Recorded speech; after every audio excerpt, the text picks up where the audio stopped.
Então vamos lá, pessoal. O professor Francisco Thiago tem a formação em História e Pedagogia. Ele tem mestrado e doutorado na área da educação. Atualmente, ele, como professor da UNB, tem trabalhado com pesquisas que tem como tema principal o currículo. Então, o professor Francisco Thiago é o primeiro curriculista da UNB, para nossa sorte e nossa alegria, né?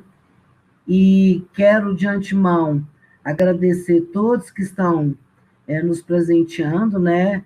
Que eu tenho certeza que nós teremos uma noite extremamente produtiva, né? A fala do professor, vocês verão, que é muito importante para a nossa formação como professor, né? E no final eu volto para a gente, então, conversar com ele um pouquinho sobre os questionamentos que surgirão ao longo da apresentação dele. Então, gostaria de convidar o professor Francisco Thiago. Obrigado mais uma vez, né, pela sua disponibilidade, disposição, carinho, né, e principalmente o seu compromisso com a formação dos professores. Seja bem-vindo, professor, a fala é sua. Olá, boa noite. Tudo bom, pessoal? Aninha, um beijo. Um beijo. Pessoal, é um prazer imenso estar aqui com vocês. Eu quero dizer que eu estou muito contente, fiquei muito feliz com o convite que veio, professora Carla, professora Ana Luísa, e eu quero agradecer vocês por esse convite, dizer que vai ser um bate-papo, né, uma coisa mais intimista, as lives trazem isso para a gente teve que aprender a se reinventar nesse novo universo aí de pandemia, e eu tenho certeza que a gente vai colher, né, algumas coisas muito boas depois disso tudo. Quero agradecer as apresentações, dizer que fui muito feliz durante os quase 5 anos que eu fiquei no Projeção, trabalhando nos cursos de licenciatura, praticamente todos, mas sobretudo no curso de História e no curso de Pedagogia, e quando me fizeram esse convite, na verdade era para ser a aula inaugural dos cursos de licenciatura aqui na unidade de Ceilândia, e eu estou muito contente, por um lado, porque agora, com a live, eu consigo atingir todas as unidades, quem estiver aí assistindo, né? Então, nossa conversa, ela vai ser guiada por um slide. Por que o slide? Porque eu trouxe alguns dados de pesquisa para vocês, para poder conversar um pouco mais, de uma maneira muito mais acadêmica com vocês. Mas é um acadêmico que eu quero que vocês se sintam muito próximos, tá? Eu queria perguntar primeiro se vocês estão me ouvindo direitinho, se o áudio tá bacana, se tá tudo bem. Eu espero que sim. Eu sei que tem alunos, ex-alunos, alunas, colegas, estou dando boa noite aí para todo mundo. Esse material que eu vou disponibilizar aí para a professora Ana Karina, para a professora Carla, é material de pesquisa que já está publicado, que eu peguei com outros colegas, e materiais meus também, tá? Então, o tema da nossa live, da nossa palestra, da nossa discussão, tá aí na tela para vocês, identidade docente e organização do trabalho pedagógico.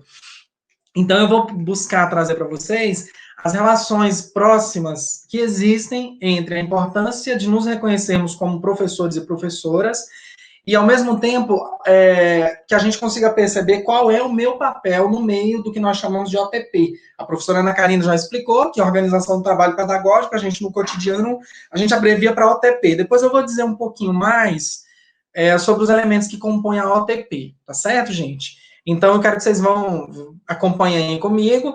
E, para começar, eu já quero trazer um pouco do nosso patrono da educação, que é o Paulo Freire, tá? Por mais Paulo Freire, só queria abrir a fala já dizer isso. Dizer uma coisa importante, mais Paulo Freire, a Terra não é plana, tá bom? E a gente vive uma pandemia. Eu não podia deixar de começar essa live sem me posicionar. Vocês, quem conhece um pouco da minha trajetória, sabe disso. E eu sou pedagogo, mas sou historiador de formação também, e a gente precisa falar sobre muitas coisas. Entre elas, isso que eu vou repetir, a Terra não é plana, tá bom, gente? Mas olha o que o Paulo Freire nos traz aí de importante. Ensinar o povo a ver criticamente o mundo é sempre uma prática incômoda para os que fundam os seus poderes sobre a inocência dos explorados. É só o carro abrir alas para falar para vocês o meu lugar de fala, de ex-aluno de escola pública a vida inteira, e defensor da escola pública, da universidade pública, mas defensor, sobretudo, de uma escola e de uma formação de professores de qualidade. E que nós temos essa formação de qualidade tanto na universidade pública quanto nas instituições privadas. Eu mesmo, no meu curso de graduação, sou fruto de uma instituição privada. Eu fiz o meu curso de História no Projeção, no Centro Universitário de Projeção, há muitos anos atrás, uma das primeiras turmas. E tenho muito orgulho disso. Então, uma coisa que eu vou falar para vocês aqui hoje é que isso, gente, traz implicações diretas para a formação de professores. Vocês vão ver nos dados que eu vou trazer aí, que a grande maioria esmagadora de professores e professoras que estão atuando hoje nas escolas não vem da universidade pública, vem das instituições privadas de ensino.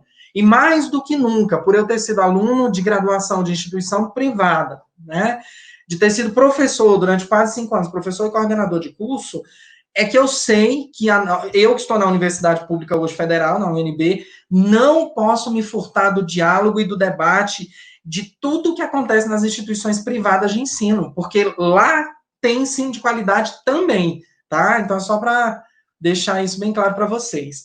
Eu já vou trazer outro dado importante, interessante, que olha só, em 2018, uma instituição grande de pesquisa internacional criou um ranking sobre o menosprezo ao professor. Quais os países que mais menosprezam e, consequentemente, os que mais valorizam. E adivinha qual foi o país que ficou em primeiro lugar em menosprezo ao trabalho docente? O Brasil. Então, nós não temos, enquanto docentes, carreira reconhecida, de qualidade, que consiga trazer uma importância à sociedade. Talvez, passando um pouco essa pandemia, ou durante ela, muitos pais e muitas famílias e mães estão vendo o trabalho hercúleo que é ensinar, porque estão tendo que conviver goela abaixo praticamente ao que nós chamamos de homeschooling, ou educação no lar, educação em casa, seja por live, seja por atividade remota, mas estão tendo que dar conta da educação dos próprios filhos. Então, talvez esse ranking, um ano que vem, por exemplo, se repetir a pesquisa em 2021, isso mude um pouco, não é? E aí eu já vou dizer para vocês, valorização da carreira docente não passa só pelo reconhecimento social da nossa importância, passa por planos de cargos e salário. Ninguém trabalha bem e feliz ganhando mal. Então é preciso que os professores sejam reconhecidos socialmente, culturalmente, mas financeiramente também. O professor precisa ganhar muito bem, porque o tipo de trabalho que a gente exerce é muito sério, sabe? Então é só para abrir a discussão. Aí vamos falar de salário, não é verdade? Durante o final do governo FHC, no final dos anos 90, e início do ano 2000, já na era Lula, a gente conseguiu aprovar a lei do piso salarial nacional do magistério, que se mantém até hoje, ainda bem. Para algumas unidades da federação, como o Distrito Federal, não fez muita diferença, porque aqui no DF, por conta do custo de vida, professores sempre ganharam acima do teto nacional. Contudo, se compararmos o salário de um professor com a formação que temos hoje na rede pública de ensino ou privada, o salário está muito abaixo de outras carreiras que têm a mesma formação. Então, quer dizer, mesmo nas unidades da federação onde se ganha mais, os professores ainda estão longe de equiparar salário com outras carreiras. Mas deem uma olhada aí nesse gráfico, vocês vão ver o avanço, né, o aumento considerado do piso nacional do magistério, que ainda está longe de ser ideal. Mas é uma conquista, porque em alguns municípios do Brasil, professores trabalhavam lá em 2009, 2010, antes do piso nacional, que começou a vigorar em 2009, ganhando um salário de 300 e 400 reais por turno. Então, era um salário abaixo da miséria. Hoje, 2020, o piso salarial é de 2.886, mas pasmem vocês, embora seja uma lei federal, que precisa ser cumprida, está aprovada, 1/3 quase dos estados brasileiros alegam que não tem caixa para pagar esse piso e pagam abaixo disso. E aí vira um imbróglio jurídico, muita gente interpelando, questionando, mas mesmo assim nós ainda temos 30% dos professores do Brasil ganhando menos do que os R$ 2.886. E isso é salário de professor 40 horas, tá? Isso não é professor que trabalha meio turno, não. Eu digo que trabalha meio turno, mas trabalho como é que fala? Efetivamente em sala de aula. Porque o trabalho de um professor, ele não se encerra quando bate o sinal da sua aula. E é um dos assuntos que eu vou tratar para vocês. Se o nosso piso salarial, se a nossa carreira, se a nossa hora-aula fosse calculada pelos planejamentos e atividades que fazemos fora da sala de aula, teríamos um salário mais justo. mas esses valores, esses vencimentos, seja na escola pública ou particular, privada, são baseados no que fazemos em sala de aula, como se o nosso trabalho se reduzisse só ao que acontece na sala de aula. Então, é muito sério isso. Passando um pouquinho mais, olha só que interessante. Onde é que nós temos os maiores salários do magistério? São dados do ano passado, tá? Olha lá, hoje o estado que paga melhor, que tem o melhor vencimento do Brasil, é o Maranhão.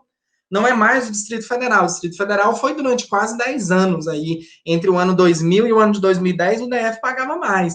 Mas olha lá, a média salarial do Maranhão é de quase 6 mil reais. Isso se deu à mudança drástica de governo, né, de política, saindo a era Sarney e entrando um governador do Partido Comunista, né? E houve um plano de carreira que aumentou em 100% o salário dos professores, e em cima desses 100% houve várias vantagens salariais, para valorizar mesmo a carreira. E aí, logo depois do Maranhão, a gente tem o Mato Grosso do Sul, Tocantins, o DF vai aparecer ali em 6º lugar, tá? Isso é a média salarial de ingressantes, normalmente eles só colocam o vencimento, sem as gratificações, tá bom? Aí, eu vou voltar aqui um pouco para a câmera, né, para eu aparecer um pouquinho para vocês. O que acontece, gente? Eu botei a imagem aí de um livro, que é um livro da professora Bernadette Gatti. Esse livro, chamado Professores do Brasil, é de onde eu vou trazer agora um pouquinho de alguns elementos para discutir com vocês, que fala exatamente sobre o que é e quem são os professores aqui no Brasil, e professoras. Talvez seja mais adequado até eu usar no feminino. E é um acordo que eu quero fazer para vocês, que a partir de agora eu vou me referir só a professoras, porque são mulheres, maioria, em praticamente todas as áreas, sobretudo na educação básica, tá? Gente, outra coisa que me pediram aqui para falar, estou até olhando aqui, olha que legal, que as pessoas que não são alunos do Projeção podem receber o certificado depois, referente a essa live, que é essa palestra. Depois o pessoal deve colocar algumas informações aí, tá bom? E eu quero perguntar se está tudo bem, o áudio está bacana, as tecnologias, né, requerem que a gente pare e faça essas pausas e veja se está tudo bem, ok? Beleza? Então, vamos lá, gente, vou continuar, hein? Vou continuar. Deixar um slide com uma apresentação que me pediram. Então, esse livro, gente, ele está em PDF, é de domínio público, eu super recomendo, se chama Professores do Brasil, tá? Ah, sim, agora eu estou vendo que vocês conseguem ver o slide e conseguem me ver também. Ótimo. Olha só, olha essa tabela que eu estou jogando para vocês aqui. A quantidade de matrículas, e são dados do INEP, de 2016, nos cursos de licenciatura. Olha que interessante. Metade das matrículas são de instituições privadas, praticamente a metade. E dentro dessa metade de instituição privada, mais da metade vem do curso de pedagogia. E é noturno. Então, se a gente quiser fazer uma radiografia hoje de quem são os estudantes da licenciatura, a sua esmagadora maioria são estudantes do curso de pedagogia noturno no Brasil, tá? As outras demais licenciaturas, que são vários cursos, somam esses 50%. Só são números que eu não vou adentrar aqui, é só para mostrar para vocês um pouco do perfil dos estudantes de licenciatura. Porque eu não consigo falar de identidade docente, de quem são as professoras do Brasil, sem falar dos estudantes. Quem é que faz a licenciatura? Quem é que busca a licenciatura? Vamos lá, então. Olha que interessante. A quantidade de vagas oferecidas nas instituições, vou só tomar uma aguinha aqui, nas instituições brasileiras. Então, em 2016, gente, 90% quase das vagas oferecidas para curso de licenciatura vinham de instituições privadas. Aí, atrás das privadas, vem as públicas, e dessas públicas, a federal, estadual e até as municipais. Eu estou querendo dizer para vocês o seguinte, olha isso, 90% das matrículas em 2016 para cursos de licenciatura foram para instituições privadas. O que isso significa? Que nós precisamos cuidar da qualidade do ensino que acontece nas instituições privadas. E aí, as instituições privadas são quem? São centros universitários, faculdades integradas, institutos superiores de educação e por aí vai, mas principalmente essas três, centros universitários, faculdades integradas e institutos superiores de educação. Ora, se a maioria das pessoas no Brasil que procuram a licenciatura estão indo para a iniciativa privada, consequentemente a maioria dos docentes, das docentes que chegam no mercado de trabalho, vem das instituições privadas. E a questão é, qual é a qualidade do ensino e as condições de trabalho que são oferecidas nas instituições privadas, sobretudo nos cursos noturnos. E por que eu falo muito do curso noturno? Porque o perfil do estudante trabalhador, da estudante trabalhadora, conta muito a respeito do planejamento daquilo que se oferece para esses estudantes. Eu já atuei, continuo atuando em cursos noturnos, hoje eu estou na Faculdade de Educação da UNB, e faço questão todo semestre de abrir uma oferta de disciplina no noturno, que eu acho que é importante a gente cuidar do noturno, tá, gente? Então, pensem aí nesses dados para depois vocês fazerem algumas perguntas, ok? Isso aí é só para mostrar dentro das públicas, gente, as vagas ocupadas. Tem as privadas ali no cantinho, mas olha só, dentro das instituições, primeiro, deixa eu voltar aqui, desculpa, olha lá, isso aqui é a quantidade de vaga oferecida. Agora, olha a quantidade de vaga que foi ocupada, quer dizer, os alunos que se matricularam depois dos processos seletivos. Só mesmo menos de 27% se matricularam, né? Passaram nos processos seletivos. Desses, a maioria foi para a Universidade Federal, olha só, estadual e pública, tá vendo? E a privada ficou com 22,7%. O que a gente precisa considerar aqui é que, esse dado eu não trouxe aqui para não ficar muito cansativo, mas a quantidade de estudantes que vai para a universidade privada e que conclui o curso de licenciatura é muito maior do que na pública. E aí a gente precisa investigar um outro fenômeno. Por que está acontecendo o abandono, a evasão acadêmica de alunos da licenciatura em universidades públicas? É um questionamento que a gente precisa fazer, tá? Então, de novo, a maior oferta é na instituição privada, a maior quantidade de ingressos de alunos continua sendo na pública, como vocês estão vendo aí, mas a quantidade de concluintes maior continua sendo na privada. Aí, olha que interessante. Relação de estudante de licenciatura por curso. Quais são esses cursos que são oferecidos? Pedagogia com 46%. Esse é o comparativo do ano de 2005 para 2014. São dados do ENAD, tá? Então, você tem a pedagogia vindo aí, em primeiro lugar. Depois, mas assim, muito atrás dela, em segundo lugar, você tem letras, representando aí 10,8%. E aí vem educação física. Então, assim, tudo isso aí representa o quanto que o curso de pedagogia ainda é procurado. Vocês estão vendo os dados dos outros aí. Isso explica, gente, por exemplo, também por que ainda faltam tantos professores em algumas áreas, né? Olha só, agora vem isso, é interessante. Qual foi a sua razão? Isso foi perguntado para os estudantes em 2014, de ter buscado um curso de licenciatura. Olha lá as respostas. A mais dita, acredito ser minha vocação. Depois eu vou falar sobre vocação. Aí outros disseram a importância da profissão. Depois vem, tive professores que me inspiraram. D, é uma boa carreira. E por aí vai. Lá no final tem assim, ó, não, a letra H. Não havia oferta de bacharelado na área, a influência da família. Lá no meio você tem, não tive condições financeiras de frequentar outro curso. Esses argumentos aí, gente, são usados para as pessoas até hoje depreciarem o perfil e a qualidade dos nossos cursos de licenciatura. Então, volto a repetir, o compromisso da universidade pública tem que ser com educação de qualidade, pública ou privada. Por isso que quando eu sou chamado para falar de educação, eu vou independente do evento. Se eu tiver fala, se a minha fala não for tolhida e eu tiver liberdade para discutir de forma acadêmica, evidentemente, eu ocupo esses espaços. Porque de nada adianta ocupar o meu lugar na universidade para falar mal do ensino privado. Eu não posso falar mal porque eu sou oriundo do ensino privado, na graduação, como eu disse a vocês. Então, a gente precisa descobrir o que tem sido de bom e o que tem sido o que tem ocorrido de ruim nas instituições privadas e públicas também, tá bom? Vamos lá. Aí, só para fechar aí essa parte de dados aí, para comprovar o que eu já havia dito para vocês. Olha só.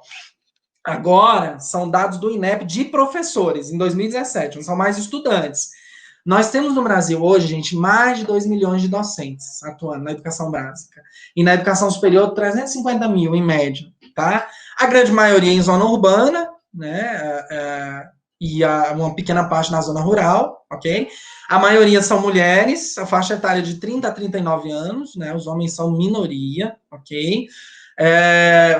Digamos que 90%, 85% tem formação de nível superior, mas ainda tem uma quantidade grande de professores que atuam sem ter a formação de nível superior. Ou tem só o magistério, ou então não tem nem o magistério de nível médio, tá? Então é só para a gente conhecer um pouquinho do perfil docente, quem são os professores no Brasil. Quando eu vou falar de identidade docente, olha o que eu preciso tratar. Qual é a importância de ter um curso de formação inicial de qualidade? Vou dizer para vocês agora.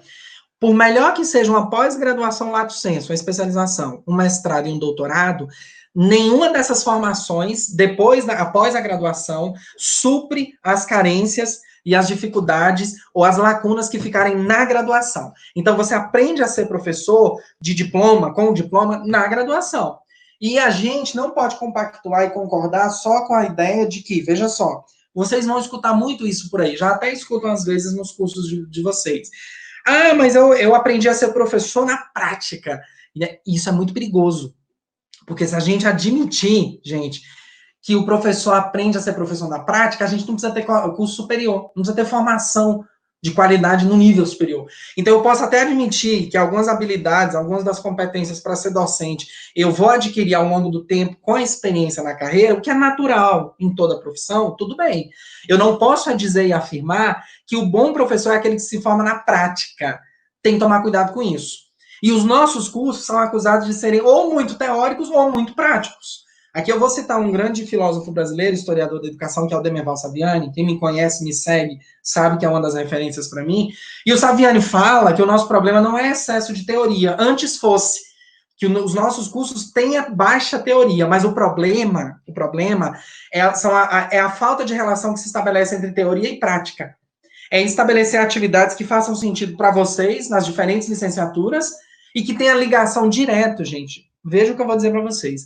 O currículo de vocês, as disciplinas, o que se chama de grade, as aulas que vocês têm, tem que ter ligação com a prática de estágio supervisionado. Tem que ter ligação com as atividades que vocês vão exercer depois de se formarem. Ainda que muita gente hoje no meio da licenciatura diga, eu não vou ser professor ou professora, mas é papel da instituição formar um bom professor. Então, a formação inicial ela precisa ser muito bem dada.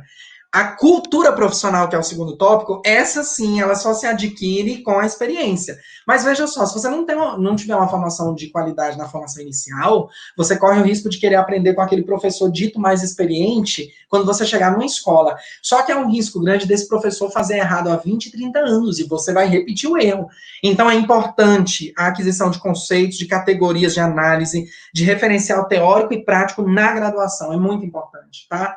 A gente vive um problema sério de massificação do ensino, na educação básica, então a gente ampliou as portas da educação básica e tem que continuar ampliando, eu sou um defensor da escola pública nesse sentido, mas a gente descuidou da qualidade desse ensino. Então, a má qualidade do ensino de algumas escolas, cuidado com as generalizações, não podem ser um motivo, por exemplo, de falas que eu, infelizmente, já convivi em alguns ambientes com professores, né, eu já estou na educação há 18 anos, como um todo, e na educação superior eu estou há 12, são professores de licenciatura, muitos deles frustrados, infelizmente, ou muitos nunca entraram numa turma de educação básica, e que entram nas turmas de licenciatura depreciando a carreira magistério, e eu combato isso veementemente, porque se você for em outros cursos, como o direito, a engenharia, a medicina e tal, outros cursos, você não vai ver professor do próprio curso falando mal de si, da sua categoria. Então, o que eu sempre digo, por mais pedagogia, aqui eu não estou falando pedagogia do curso de licenciatura em pedagogia somente, mas por mais ciência da educação. Pedagogia é a ciência da prática educativa. Então, que cada docente nosso que entre nos cursos de licenciatura, que valorizem mais a carreira magistério.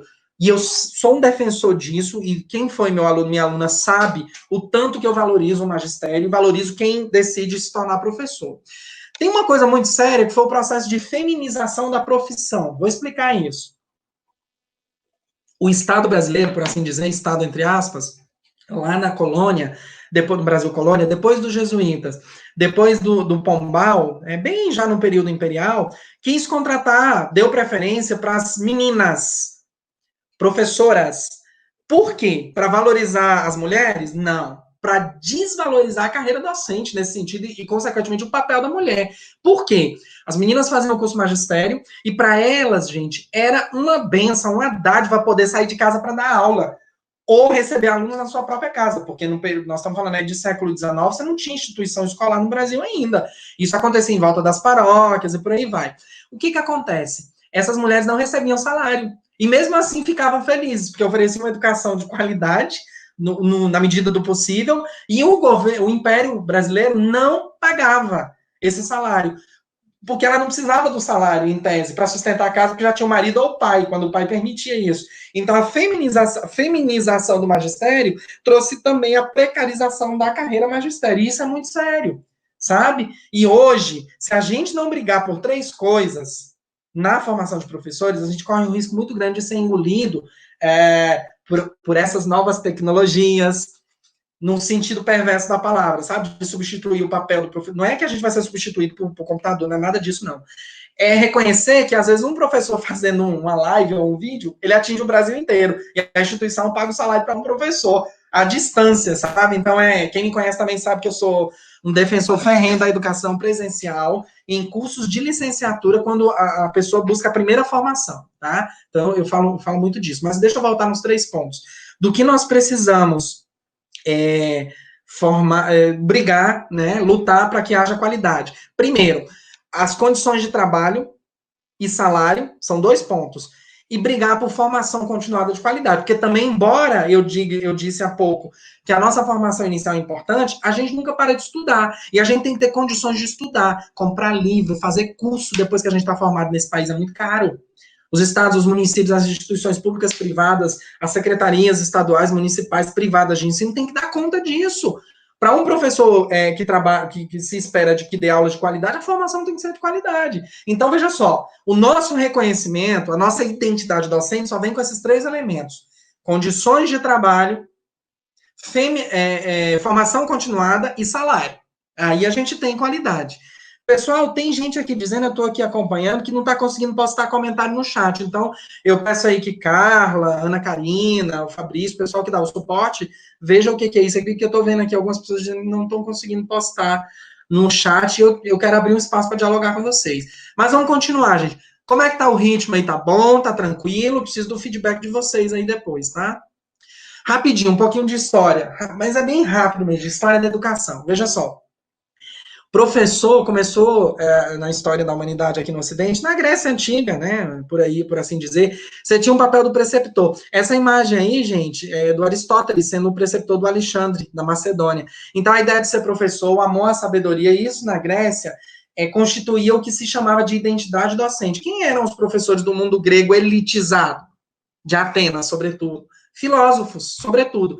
Que naquela época, gente, não recebiam salário, e eram punidos se cobrasse pelo que ensinava. Olha o absurdo. Sabe por quê? Porque o conhecimento era tão valorizado, vinha dos deuses, por assim dizer, que ele não podia ser vendido, comercializado. E eles viviam, sabe do quê? De doações de famílias. Então, assim, não é todo professor na antiguidade que foi um Aristóteles da vida, que deu aula para o futuro imperador, né? O Alexandre da Macedônia, o Alexandre Magno. Então, a maioria vivia de esmola, de miséria, vendia o saber por um prato de comida.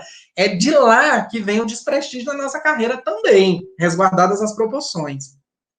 Quando a gente dá um salto aí na antiguidade, vai para a Idade Média um pouquinho, o professor era aquele preceptor, geralmente em volta dos conventos, que ensinava literatura, gramática, bem em cima do trivo e do quadrivo, que era o currículo dos jesuítas.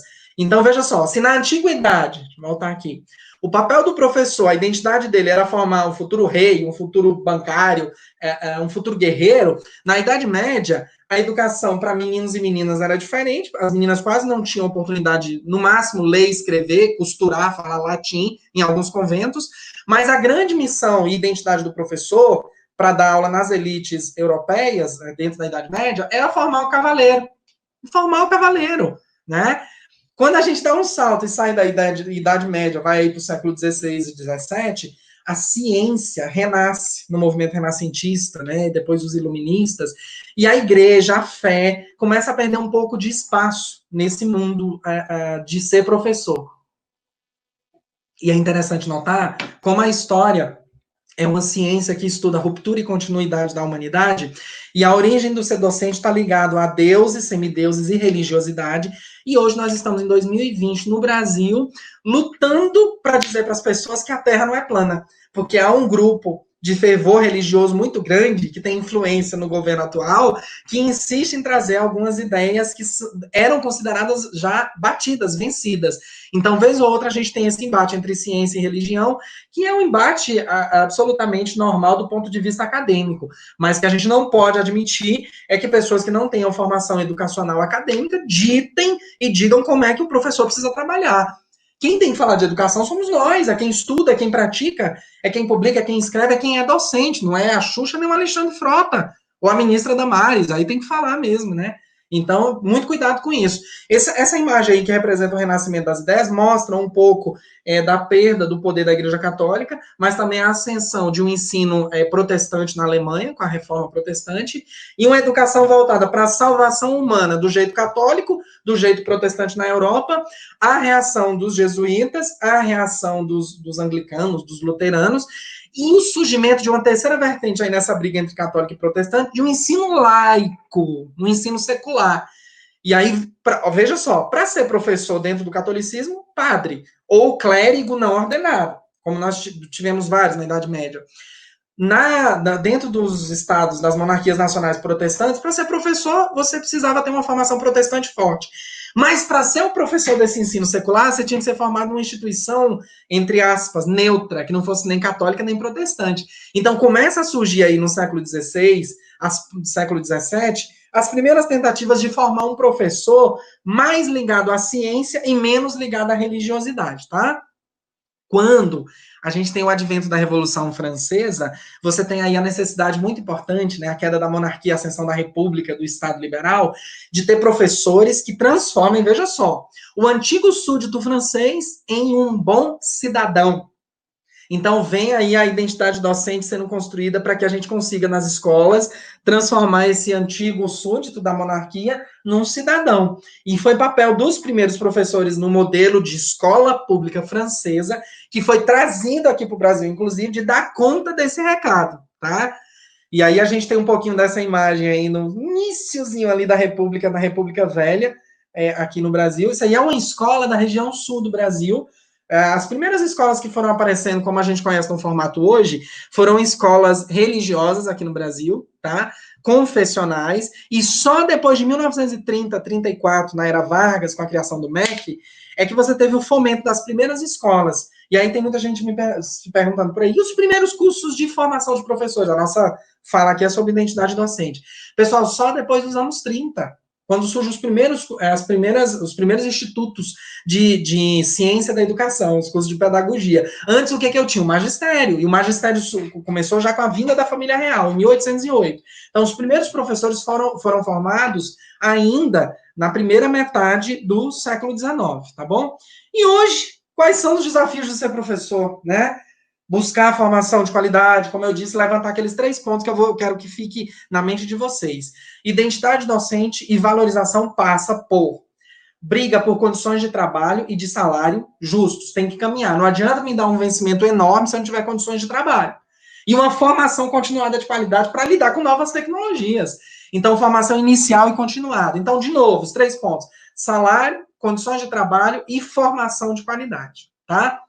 Gente, as visões de ser professor, né? É vocação, é sacerdócio, professor é um cuidador, foi o curso que coube no bolso, ou muita gente diz, eu não quero ser professor, não, eu só estou passando uma chuva.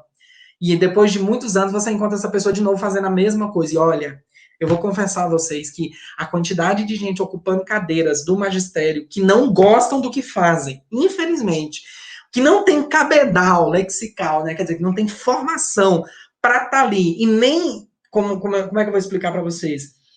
E nem condições de buscar outras coisas, e acabam massacrando e oferecendo um ensino medíocre, gente, para as escolas, nas escolas Brasil afora, pública ou privada. O que eu estou querendo dizer com isso, gente? Que a nossa discussão por condições de trabalho, por salário justo, não pode significar acomodar-nos. Então, não é porque não se paga bem para ser professor nesse país que eu vou oferecer um ensino de baixa qualidade. É preciso deixar claro, e eu faço isso sempre nos cursos de licenciatura nos primeiros semestres, gosto muito de trabalhar com quem está ingressando e com quem está formando também, é deixar claro que a carreira é difícil, é árdua, mas é muito prazerosa. E os avanços tímidos que a gente ainda tem, de piso salarial, de jornada ampliada, de tempo para planejar, de poder fazer mestrado, doutorado e voltar para a educação básica, isso veio de fruto de luta coletiva durante anos, tá?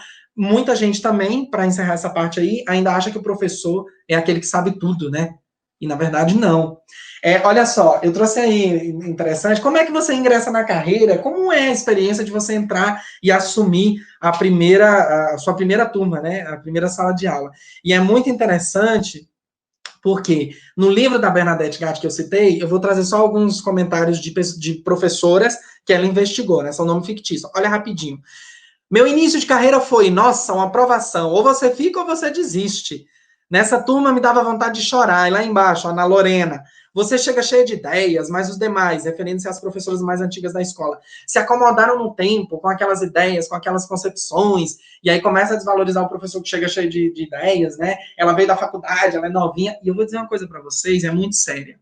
Quanto mais tempo de escola, quanto mais tempo de magistério, maior deve ser o compromisso com a renovação e com a qualidade das aulas que a gente oferta.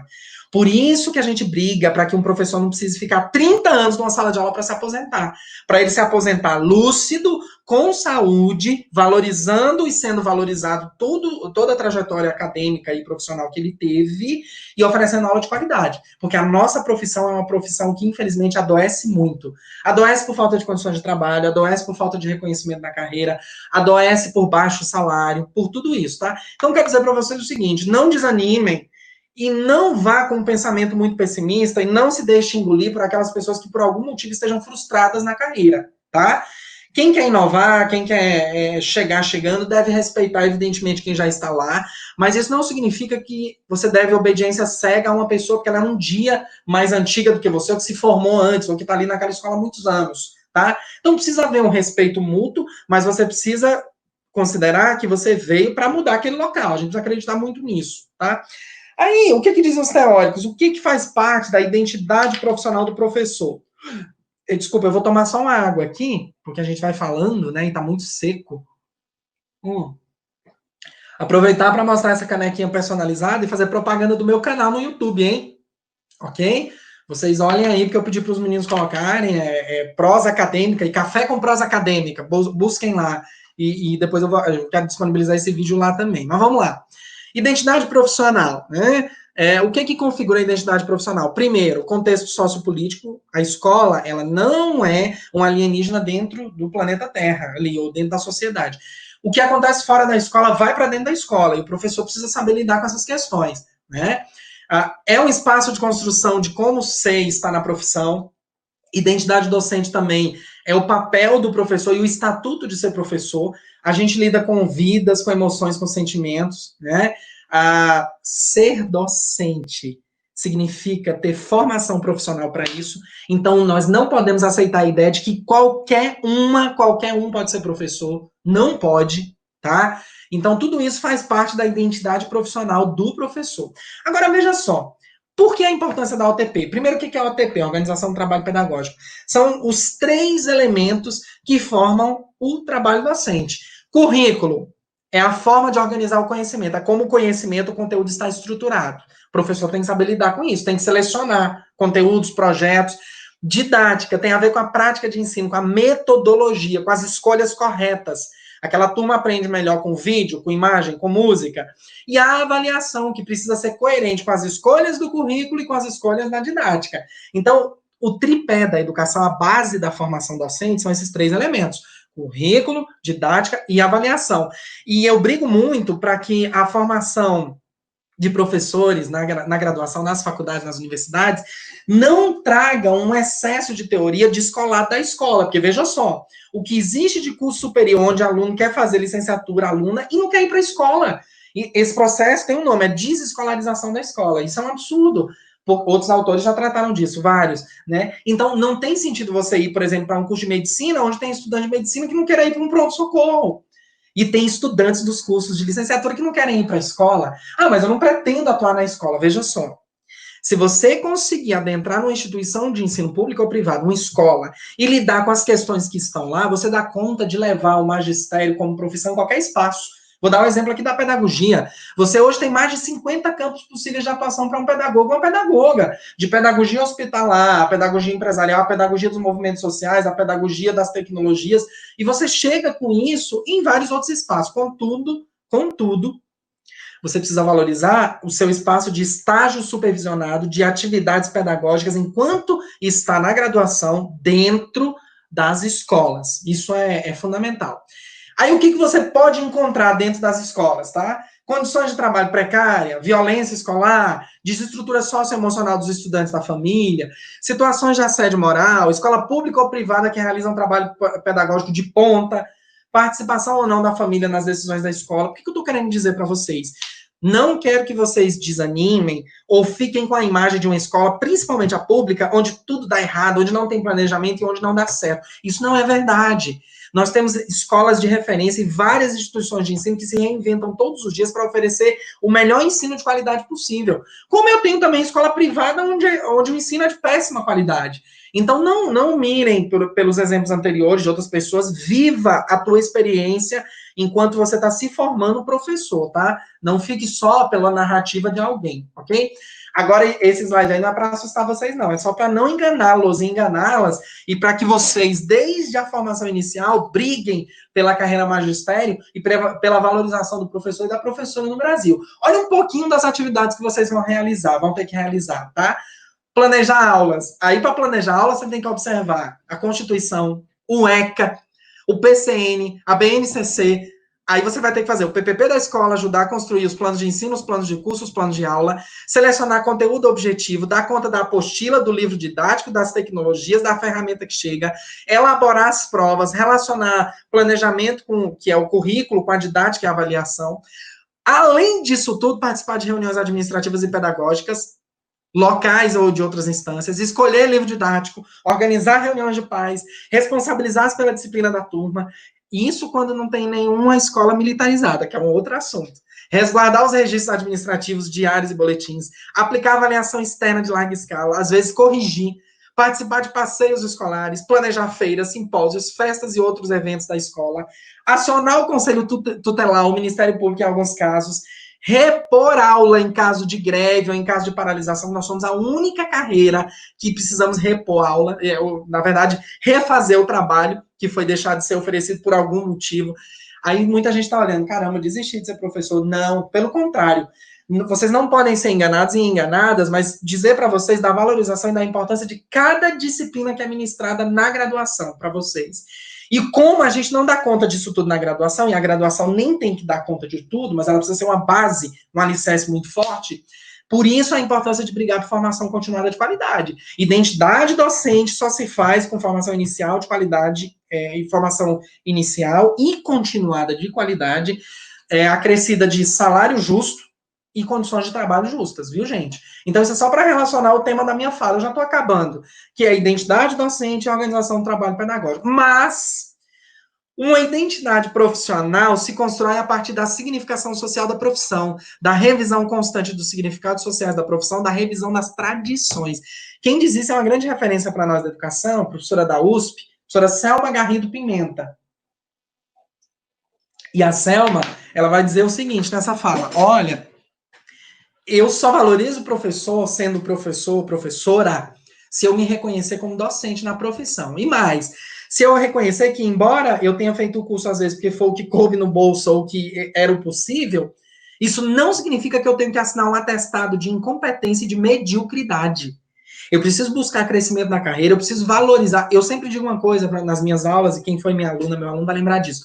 Você tá com alguém aí, ó, que desvaloriza você, começando pelos parceiros e parceiras, cônjuges, dá o pé na bunda. Desculpa falar isso. Você precisa ter alguém do seu lado que te apoie, que entenda da sua profissão, que valorize você. Agora você está em casa com alguém que diz o seguinte: ah, para que ser professor? Para que tudo isso? Olha que porcaria, olha que isso. Gente, A gente precisa se juntar com os iguais, e a gente precisa ter gente do nosso lado que nos apoie, da graduação até o trabalho depois. Então, a gente precisa muito no magistério de uma coisa chamada corporativismo.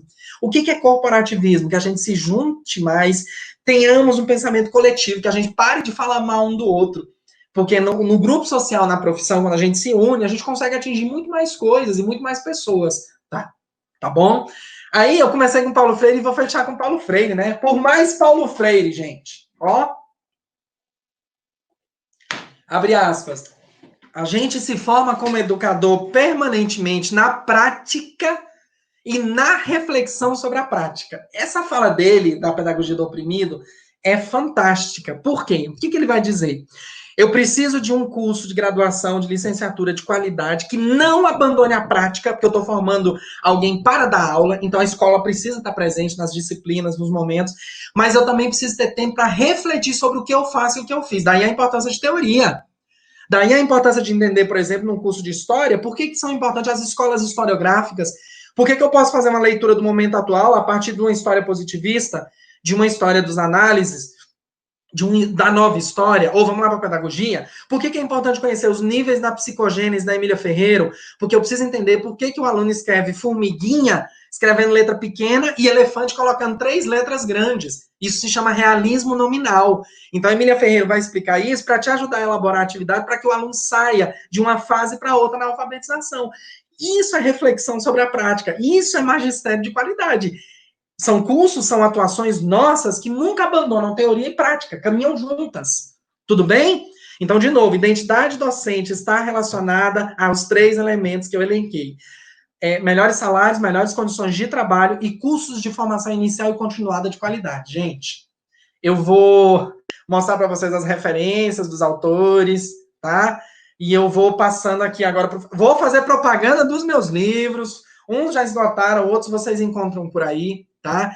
Esse daí que vocês estão vendo é um livro muito atual, Currículo Festivo e Educação das Relações Raciais, onde eu trato da importância da educação das relações raciais na educação básica. O segundo livro foi fruto da minha tese de doutorado, aquele primeiro foi da dissertação de mestrado. Esse livro 2 trata da importância da pedagogia e da formação de pedagogos no DF.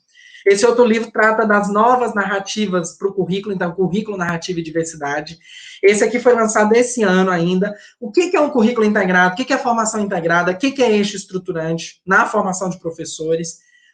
O outro foi lançado também, esse está fresquinho. O encontro entre o currículo e a avaliação na coordenação pedagógica, esse eu escrevi em parceria com o meu colega Elisevelto, que é doutor em avaliação. Eu sou doutor em currículo e ele em avaliação. Esse outro já está disponível, mas vai ser lançado ainda, História e Historiografia da Educação Brasileira, tá certo? Esse outro aí está no forno. Estágio de docência no ensino de graduação. Qual é a importância de você juntar estudantes do estágio de várias licenciaturas e tentar fazer alguma coisa diferente na escola? Então, esse eu organizo com a professora doutora Lívia Freitas Fonseca Borges, que é minha colega na Faculdade de Educação. E aqui eu deixo os contatos, olha o nome do canal, ó, Café e Prosa Acadêmica. Esse é um e-mail oficial. Meu Instagram, sigam lá, hein? francisco.thiago.nb. E eu quero agradecer demais vocês, tá? Eu sei que às vezes pareceu corrido, mas eu precisava dar esse recado para vocês, com elementos, com evidências. E agora eu vou chamar então a Ana, acho que vai mediar, para ver se a gente tem algumas questões, né? Eu acho que eu falei mais de 30 minutos, não sei, né? Eu tentei me policiar. E aí, Aninha? Tudo isso que eu tinha para dizer. Bom, antes de mais nada, eu quero deixar claro que os colegas mandaram questionamentos. O que acontece? Para fazer perguntas ou para fazer interação com a live, a pessoa precisa estar logada. Tá. Precisa estar logada com senha e e-mail do Google. Então, às vezes, alguns colegas não estão dando conta por conta disso. Entendi. Tem que estar logado, tem que estar logado no YouTube, né, Aninha? Você tem que ter no YouTube. Com senha e e-mail do Google, Entendi. Tem um questionamento feito aqui. Eu acho até que ela deve ser nossa aluna, Raquel Santos. Ela diz o seguinte: qual é a formação e a importância do corpo docente nas instituições de ensino? Eu penso que ela está fazendo uma relação com o início da sua fala, quando você falou da importância da formação inicial, e aí eu acho que o ponto de vista dela parece que está relacionado à instituição, como oferta da formação inicial. Tá bom. Então, posso responder? Quer Posso fazer um responder? comentário? Sim, rapidinho. Gente, então é o seguinte, não tem sentido ter num curso de licenciatura um professor que nunca entrou numa sala de aula na educação básica. É uma coisa surreal. Claro, com exceções de algumas formações específicas de disciplina, eu vou dar um exemplo do curso de pedagogia, que eu sou íntimo, né? Por exemplo, você precisa ter fonoaudiologia, tem que ter fonoaudióloga trabalhando no curso. Aí tudo bem. Você tem que ter psicólogo, que não necessariamente precisou pisar numa escola. Agora, professores que trabalham com metodologias didáticas que nunca entraram na educação básica, é complicado. Então, eu até discuto isso num artigo que eu já publiquei, que é quem é o formador de formador? E eu sei que a professora Ana Karina, que é uma grande estudiosa também, pesquisadora da área de formação de professores, de saberes docentes, me entende e sabe do que eu estou falando. Porque, veja só, você não tem um curso de engenharia um professor de engenharia que não é engenheiro. E fica parecendo, eu vou falar bem da pedagogia, viu, Ana? Que qualquer um pode ser professor do curso de pedagogia e vira essa zona. Então, não. Então, voltando à sua pergunta, sendo bem objetivo, qual é a importância do corpo docente nos cursos de licenciatura? A qualidade da formação desse professor, dessa professora e o compromisso desse docente com o magistério. E aqui, magistério, eu estou falando de uma forma ampliada. Eu não estou falando do curso de nível médio, não. Eu estou falando do ser professor. A importância da docência. É isso. Gente, parece que eu tô brigando, mas eu não tô não, viu? Eu sou assim mesmo. Tô bem tranquilo hoje. Tá,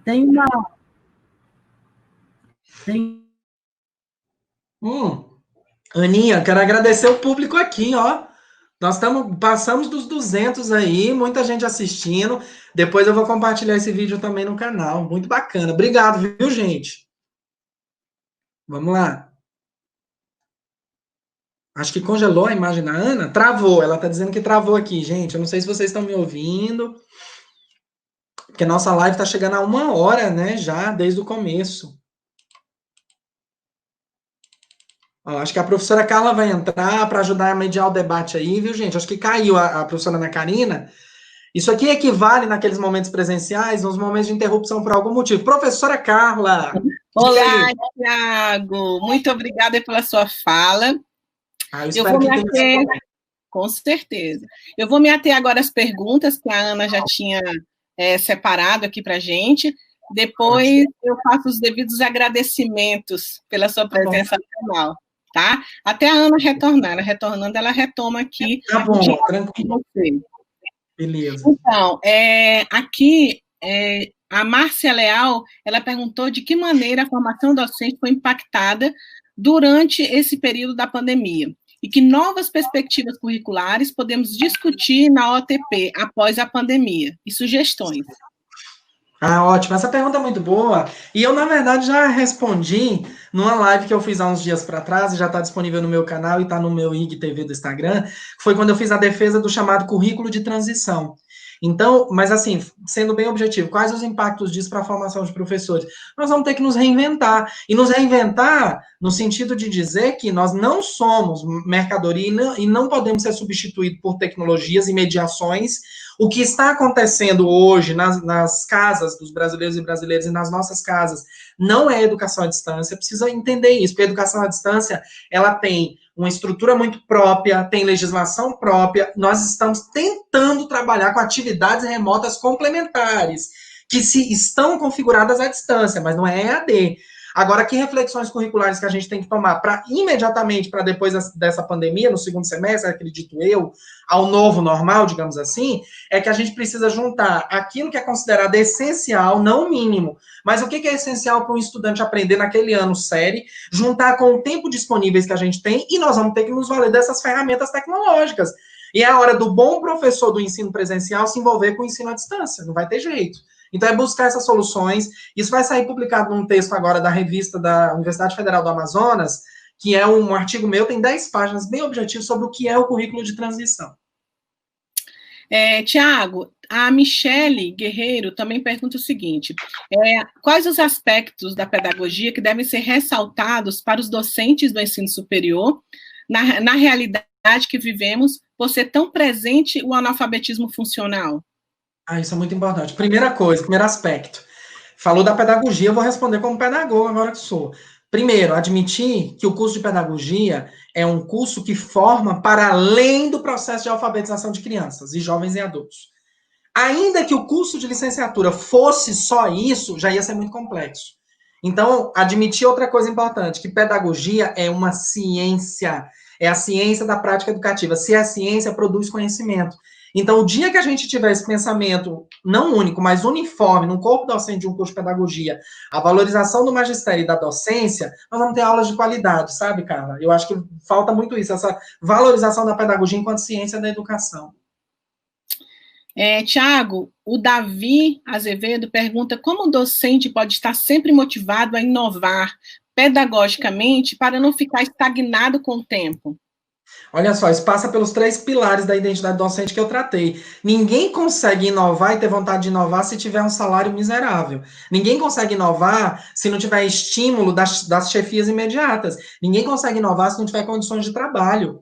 Então, a gente precisa ter parceria pública e privada. Eu sempre costumo dizer isso. Não adianta a universidade pública ficar num pedestal e criticar o que se faz nas iniciativas privadas. Não se pode fazer isso. Parceria público-privado, desde que seja o público que avalie o privado, e não o contrário. Amanhã eu vou falar disso numa outra live. Então, isso é muito sério. Mas, assim, como é que o professor pode... Primeiro, sozinho a gente se sente muito isolado. Parece um pleonasmo, mas o que eu estou querendo dizer com isso? Que a gente se sente motivado a inovar na coletividade. Então, estabelecer parcerias profissionais no seu ambiente de trabalho é importante, gente, viu? Porque sozinho a gente não consegue empreitar muita coisa nas escolas, não. Mas é buscar esse apoio coletivo e buscar apoio dos chefes, das chefias. Acho que é um passo importante. Tiago, Davi Castro também faz a seguinte pergunta. Você acredita que o novo normal será a modalidade híbrida e não só mais a presencial? Que ela irá...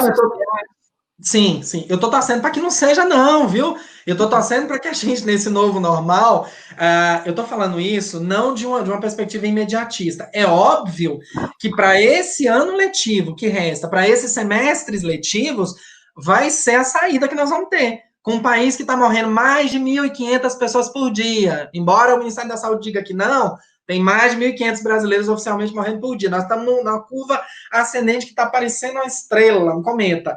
Para essa retomada imediata, vai ter que ser um modelo híbrido. 15 dias presencial e 15 dias à distância, como alguns países têm dado conta disso. Agora, para o futuro, o que a gente quer e o que eu quero é que o professor que atua na educação presencial de qualidade se envolva na educação à distância de qualidade. Então, para que a gente não seja engolido nem substituído, eu acho que, por exemplo, pensar numa educação superior em alguns níveis e modalidades é até possível, não substituir totalmente, mas, por exemplo, educação à distância na educação básica, sobretudo no ensino fundamental, é impossível, e nem modelo híbrido dá conta disso. Então, a gente precisa dar as mãos e ver qual é a melhor solução. Outra coisa que eu acho, assim, muito difícil, Carla, e complexo, é dar conta de oferecer acesso de qualidade. Estou falando de tecnologia mesmo, de internet, de equipamento, para o Brasil inteiro. Nós não temos essa condição. Então, o ensino presencial dentro das nossas escolas ainda é extremamente necessário, tá? Então, buscar em que modelo vai ser, vai depender muito de como nós vamos agir, tá? Diante disso. Ô, Tiago, boa notícia. A Ana conseguiu se conectar novamente. Ela vai retornar aqui para fazer as perguntas em diálogo com você. Daqui a pouco eu volto. João, beijo. Pessoal, desculpa aí, deu algum problema aqui, mas eu consegui resolver. Deu tilt. Deu tilt. Tem um questionamento feito aqui, que se ele não tivesse aparecido, eu provocaria você a falar sobre ele. Não é explicar por que a Terra não é redonda, não, né? Não. Plana, é algo bem fresquinho. Ótimo, diga aí. Marcela Leal diz o seguinte: de que maneira a formação docente foi impactada durante esse período de pandemia e que novas perspectivas curriculares podemos discutir no OTP? E aí eu lembrei de um texto que você acabou de produzir, que está bem fresquinho, que você traz uma discussão muito interessante sobre o currículo de transição. E aí eu penso que as pessoas querem saber, assim, que saída, o que a gente vai fazer agora, voltando. Fala para nós um pouquinho sobre o que você acabou de fazer, produzir. Falo assim, Ana, eu até lembrei um pouco, assim que você caiu, maneira de dizer, né? A sua conexão caiu, a Carla veio com uma pergunta muito próxima disso aí, mas não com essa exatidão.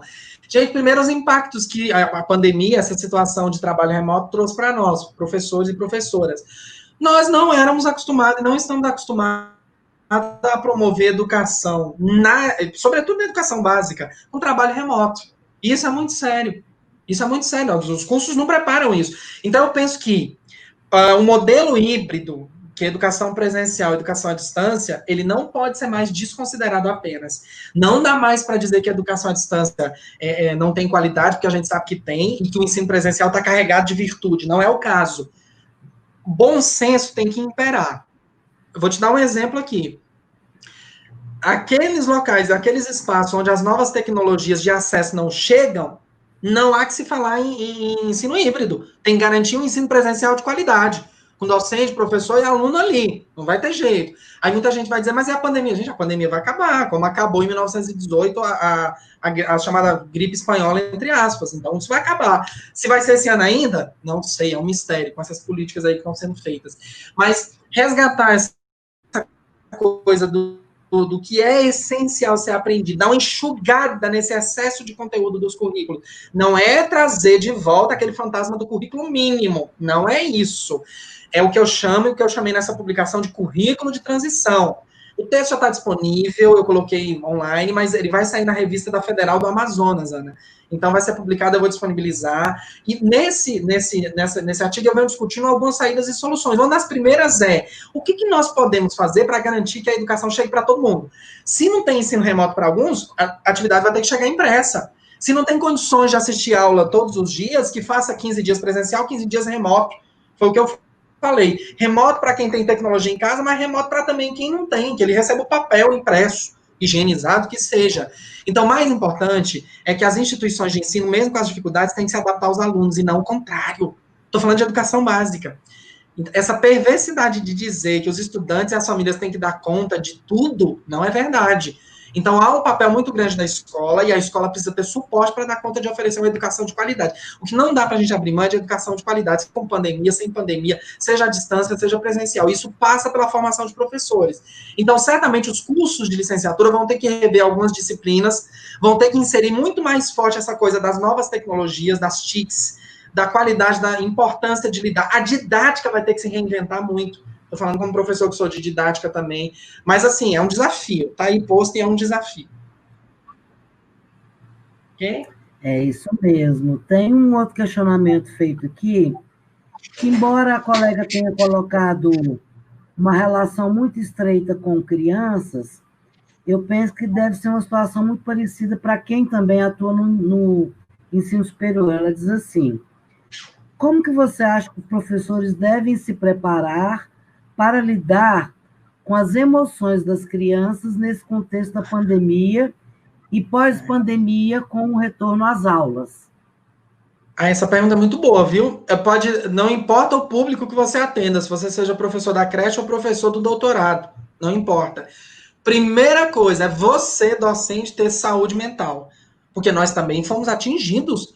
Nós também tivemos parentes, pessoas, perdemos pessoas, nós temos a sensação de estar sendo cobrado e vigiado o tempo todo. Quem é professor ou professora de carreira, está trabalhando triplicado para dar conta da atividade remota. E a maioria de nós não fomos preparados a como me comportar numa live, como produzir um vídeo, como editar, como oferecer material à distância, de que maneira eu não abandono meu aluno, como eu me comporto no chat, como eu organizo um grupo de WhatsApp. Então, tudo isso passa também por uma formação continuada nossa. Então, nem os cursos mais recentes, quem se formou agora no Brasil, dá conta totalmente disso tudo aí, sabe, Ana? Então, lidar com as emoções dos estudantes vai passar também por tentar ter uma leitura sensível, uma escuta sensível das outras pessoas, perceber o outro e a outra. De nada vai adiantar se a gente voltar ao novo normal só preocupado em entupir todo mundo de conteúdo e dar conta daquele currículo enorme e aprisionar, de fato, os alunos numa grade. Porque nós não vamos dar conta disso. Não vamos dar. Ainda que nós voltássemos ao novo normal agora em julho, esse ano letivo não acaba antes de março do ano que vem. se a gente quiser uma educação de qualidade ainda. É óbvio que com as legislações vigentes, a possibilidade do trabalho remoto, sem se importar muito com quem consegue ou não ser atingido, o ano letivo pode acabar em dezembro. Oficialmente, as horas vão ser cumpridas. Mas a minha preocupação é não abandonar ninguém. Eu sempre tenho esse discurso. E eu levo essa briga para a universidade em qualquer lugar que eu for, porque nós somos um país ainda onde as pessoas preferem não tem escolha. Ou ela come o feijão, tá? Gente, tá R$10 o pacote de feijão. Tá uma coisa absurda, surreal. Ou ela paga o pacote de internet para ter qualidade em casa. E as famílias que têm 3, 4 filhos não tem nem notebook. E é realidade, a grande maioria, sabe? Então, tudo isso a gente tem que pensar, ponderar e pôr na balança, porque se a pandemia trouxe para nós a importância de sentir o outro, de quem é que não está com necessidade de dar um abraço, um cheiro, um afeto? E educação é afeto. Educação não é só conteúdo, e o conteúdo passa pelo sentimental, pelo emocional. E só consegue lidar bem com isso quem tem conteúdo e teoria. Porque conteúdo e teoria me traz segurança, me garante a minha identidade docente. Então é perceber o outro e valorizar a presença do outro. Nós estamos precisando disso. Tá bom? É verdade. Algumas questões aqui foram mandadas, mas eu penso que... Tá. Não, é só para ligar aqui a tomada do notebook, né? Porque não é eterna a bateria. Pronto.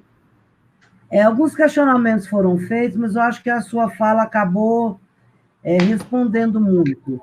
Tem uma aluna nossa, essa eu sei que é nossa. E aí ela colocou um questionamento aqui para você, que eu acho que está muito relacionado ao que você acabou de responder, mas ela direciona sobre a EJA. Ela diz o seguinte: como é que você vê a EJA? Engraçado que me fizeram essa pergunta, Ana, lá na minha live, né? Eu não sei se é a mesma pessoa. Se é a mesma pessoa, é porque não ficou satisfeita com a resposta. Mas vamos lá, gente. Olha, educação infantil e EJA são as etapas mais desvalorizadas desse país. E a EJA, pior ainda, porque a educação infantil, ao menos, a pré-escola, não vou falar nem de creche, a pré-escola recebeu uma atençãozinha em 2016, quando a gente tornou ela obrigatória e universal na LDB. Nós alteramos. Foi a última medida ainda da era Dilma. A gente conseguiu fazer isso. Hoje, em qualquer lugar do país, você pode entrar no Ministério Público e ir atrás de todas as instâncias jurídicas e legais, que nenhuma criança com 4 e 5 anos pode ficar fora da escola. Isso é um avanço enorme.